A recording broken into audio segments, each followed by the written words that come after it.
নমস্কার দেশবাসী। যেখানে একদিকে বিশ্বের বিভিন্ন দেশ যুদ্ধ সমস্যার সম্মুখীন হচ্ছে আর অন্যদিকে ভারত এমন প্রস্তুতি নিচ্ছে যাতে ভারতকে পরবর্তীকালে কোনো সমস্যার সম্মুখীন না হতে হয়। আর যেই খবরটা কিছু দিন আগে সামনে বেরিয়ে এসছে সেইটা শোনার পর আপনিও খুশি হবেন, কারণ কিছুদিন আগে একটা খবর বেরিয়ে এসেছিল যে ভারত গোল্ড রিজার্ভ এবং ফরেক্স রিজার্ভের বিষয়ে নতুন উচ্চতাকে স্পর্শ করে। ক্রমাগতই সপ্তম সপ্তাহে একটা নতুন সফলতাকে অর্জন করে নিয়েছে। আর ভারতের ফরেক্স রিজার্ভ অর্থাৎ বিদেশি মুদ্রা ভান্ডার নতুন রেকর্ড গড়ে 2.9 অর্থাৎ প্রায় $3 বিলিয়ন পর্যন্ত বৃদ্ধি পেয়ে 648.5 বিলিয়ন পৌঁছে গেছে। অর্থাৎ বিদেশি মুদ্রা ভান্ডার নতুন রেকর্ড গড়ে 2.9 অর্থাৎ $3 বিলিয়ন পর্যন্ত বৃদ্ধি পেয়ে 648.5 বিলিয়ন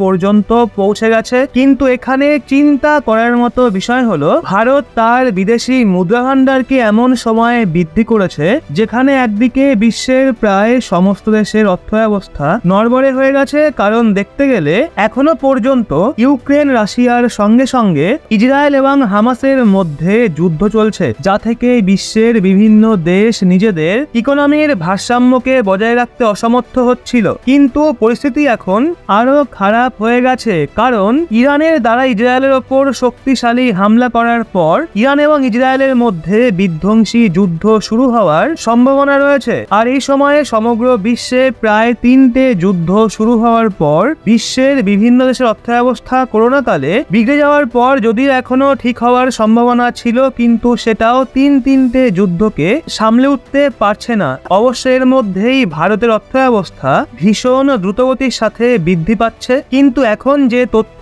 সামনে বেরিয়ে এসছে সেটা বিভিন্ন দেশকে আশ্চর্য করে দিয়েছে। তো বন্ধুরা, সম্পূর্ণ আপডেটটা আসলে কি সেইটাই ভিডিওতে জেনে নেওয়া যাক। কিন্তু এগিয়ে যাওয়ার পূর্বে ভারত এমন সময় নিজেদের ইকোনমিকে এগিয়ে নিয়ে যাচ্ছে যেই সময়ে বিশ্বের প্রায় সমস্ত দেশের ইকোনমি হ্রাস পাচ্ছে। সেই জন্য ভিডিওটা একটা লাইক এবং চ্যানেলটা সাবস্ক্রাইব অবশ্যই করবেন। আসলে তিনটে ঘাতক বিধ্বংসী যুদ্ধকে এই সময়ে বিশ্বের বিভিন্ন দেশ সামলাতে পারছে না। এই জন্য গত কয়েকদিন ধরে শেয়ার মার্কেট ও স্টক মার্কেটে ঘাটতি লক্ষ্য করা যাচ্ছে। এই ক্রাইসিসের সময় বেশিরভাগ মানুষজন শেয়ার মার্কেট এবং স্টক মার্কেট থেকে পয়সা বের করছে, গোল্ডের মতো সেফ জায়গায় ইনভেস্ট করছে, যার জন্য গোল্ড অর্থাৎ সোনার দাম দ্রুতগতিতে বৃদ্ধি পাচ্ছে। অর্থাৎ দেখতে গেলে প্রায় সব দেশেতে এই সময় অর্থব্যবস্থাকে নিয়ে শোকের ছায়া রয়েছে। কিন্তু আমাদের জন্য ভালো খবর হলো ভারত এই সময় এমন কিছু সফলতা অর্জন করছে যেটা না কেবল শুধু ভারতের জন্য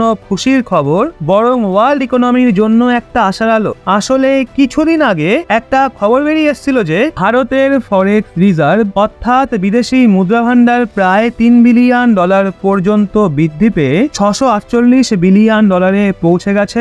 আর আপনি জেনে আশ্চর্য হবেন যে গত 7 সপ্তাহ ধরে ক্রমাগতই প্রত্যেক সপ্তাহে ভারত প্রায় নতুন রেকর্ড গড়ছে। আপনাদের বলে রাখি, শুধুমাত্র ফরেক্স রিজার্ভ নয়, বরং গোল্ড রিজার্ভের বিষয়েও ভারত কয়েক বছরের রেকর্ডকে ভেঙে দিয়েছে। আর ভারত খুব দ্রুতই জাপানকে পেছনে ফেলে গোল্ড রিজার্ভের বিষয়ে বিশ্বে 8ম দেশ হতে চলেছে।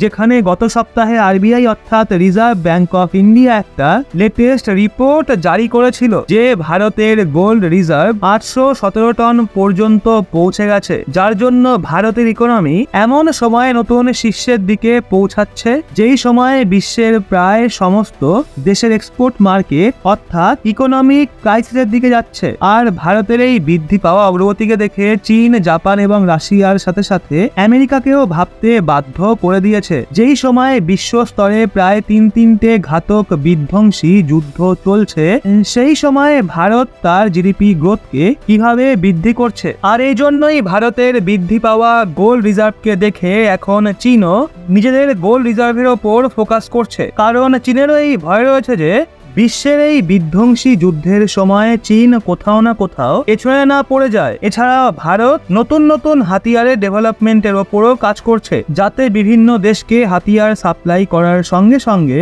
ভারতে নিজেদের এয়ার ডিফেন্স সিস্টেম এবং সামুদ্রিক সুরক্ষাকে আরো বৃদ্ধি করা যেতে পারে। এমনকি ভারতের সময় 5-এর সংখ্যায় ওয়ারশিপ অর্থাৎ যুদ্ধ জাহাজকে তৈরি করাতেও কঠোর পরিশ্রম করেছে। আপনাদের বলে রাখি, এই সময়ে জার্মানি, ইউকে এবং জাপানের মতো দেশের জিডিপি গ্রোথ বৃদ্ধি পাচ্ছে না, বরং মাইনাসের দিকে এগোচ্ছে। অর্থাৎ এই দেশগুলোর ইকোনমি ক্রমশ হ্রাস পাচ্ছে। এমনকি চীন, যে বিশ্বের দ্বিতীয় সবচেয়ে বড় অর্থ ব্যবস্থা সম্পন্ন দেশ, তারও জিডিপি বৃদ্ধি পাওয়ার পরিবর্তে হ্রাস পাচ্ছে। আর গত বছরের তথ্যের হিসাবে জাপান, যে বিশ্বের তৃতীয় সবচেয়ে বড় অর্থ ব্যবস্থা সম্পন্ন দেশ ছিল, তারও পজিশন তৃতীয় নাম্বার থেকে সরে চতুর্থ নাম্বারে পৌঁছে গেছে। আর অন্যদিকে ভারত এই সময়ে 5ম স্থানে রয়েছে। এবং ভারত খুব একটা বেশি দূরে নেই যখন ভারত বিশ্বের তৃতীয় সবচেয়ে বড় অর্থ ব্যবস্থা সম্পন্ন দেশ হয়ে যাবে। কারণ যদি আপনি নজর দেন, তাহলে এই সময়ে ভারতের কোম্পানিগুলো অন্যান্য দেশের এক্সপোর্ট মার্কেটকে দখল করেছে, যা থেকে ভারতের বিদেশি মুদ্রা ভান্ডার অর্থাৎ ভারতের সম্পদ আরো বেশি পরিমাণে বৃদ্ধি পাচ্ছে। এই জন্য IMF থেকে শুরু করে ওয়ার্ল্ড ব্যাংকের সাথে সাথে বিশ্বের বিভিন্ন দেশ এটা বলেছে যে ভারত বিশ্বের জন্য অনেক গুরুত্বপূর্ণ, কারণ ভারতের বেড়ে যাওয়া অর্থ ব্যবস্থা নতুন আশার আলো। আর এখন ভারতের প্রয়োজন প্রায় $1.5 বিলিয়ন।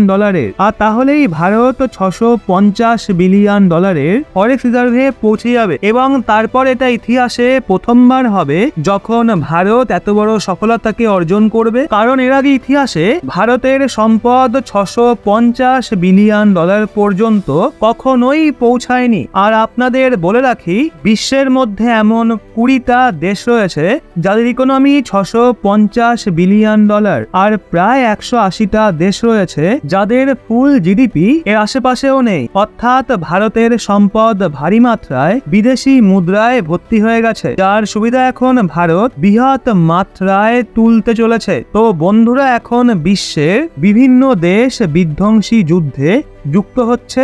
এই যুদ্ধ আরো বৃদ্ধি পেলে কাঁচা তেলের দাম আরো দ্রুতগতিতে বাড়বে, আর তখন বিশ্বের প্রায় সব দেশেতে মূল্য বৃদ্ধি চলে আসবে, যার জন্য ভারতেও মূল্য বৃদ্ধি লক্ষ্য করা যাবে। আর তাদের যুদ্ধের কারণে খুব দ্রুতই বৈদেশিক স্তরে মূল্য বৃদ্ধি বাড়তে চলেছে, যার প্রভাব ভারতেও লক্ষ্য করা যাবে। কিন্তু ভারতের কাছে শক্তিশালী সম্পদ থাকার কারণে এই সময় আমরা আমাদের সম্পদকে ব্যবহার করে মূল্যবৃদ্ধিকে কাউন্টার করতে পারবো, যেমনটা আমরা 2 থেকে 2.5 বছর আগেও করেছি। কারণ 2 থেকে 2.5 বছর আগে করোনা কালের পর মূল্যবৃদ্ধি বিভিন্ন দেশেতে আকাশ ছোঁয়া হয়ে গেছিল, কিন্তু ভারতের বিশেষ প্রভাব পড়েনি, কারণ আমাদের কাছে এই শক্তিশালী সম্পদ মজুত ছিল, যার ব্যবহার করে রাশিয়া ইউক্রেন যুদ্ধের সময় ভারত ভারী মাত্রায় রাশিয়া থেকে ক্রুড অয়েল অর্থাৎ কাঁচা তেল ক্রয় করেছে, যার জন্য ভারতে মূল্যবৃদ্ধি বিশেষভাবে পরিলক্ষিত হয়নি। আসলে জিনিসপত্রের ট্রান্সপোর্টেশনের জন্য truck, loading vehicle, commercial plane এবং জাহাজের মতো বাহনের ব্যবহার করতে ডিজেল এবং পেট্রোলের ব্যবহার হয়ে থাকে। এই জন্য কাঁচা তেলের দাম সামান্য পরিমাণ বৃদ্ধি পেয়েছিল। যদিও এর চেয়েও গুরুত্বপূর্ণ বিষয় হলো ভারতের RBI অর্থাৎ reserve bank of India gold রিজার্ভের বিষয়ে হাত ধুয়ে নেমে পড়েছে। কারণ যেমন ভাবে এই দেশগুলোর মধ্যে যুদ্ধ ক্রমশ বৃদ্ধি পাবে, ঠিক তেমন ভাবেই সোনার দামেতেও ক্রমাগত মূল্য বৃদ্ধি দেখতে পাওয়া যাবে। আর RBI দ্বারা যে গোল্ড রিজার্ভের লেটেস্ট ডেটা প্রকাশ করা হয়েছে, সেটা অনুযায়ী RBI এর মোট গোল্ড রিজার্ভ 817 টন পর্যন্ত পৌঁছে গেছে, যার টোটাল ভ্যালু প্রায় $51 বিলিয়ন কাছাকাছি। তো বন্ধুরা, এ থেকে আপনার কি মনে হয় পরবর্তী কিছু বছরের মধ্যে ভারত বিশ্বের তৃতীয় বৃহত্তম ইকোনমিক কান্ট্রি হতে পারবে? হ্যাঁ নাকি না? নিজেদের মতামত কমেন্টে অবশ্যই জানান। এবং ভারতের এমন সফলতার জন্য ভিডিওটা একটা লাইক, এবং এরকম আরো লেটেস্ট ইনফরমেটিভ ভিডিও পেতে চোখ রাখুন রহস্য বাংলার পর্দায়।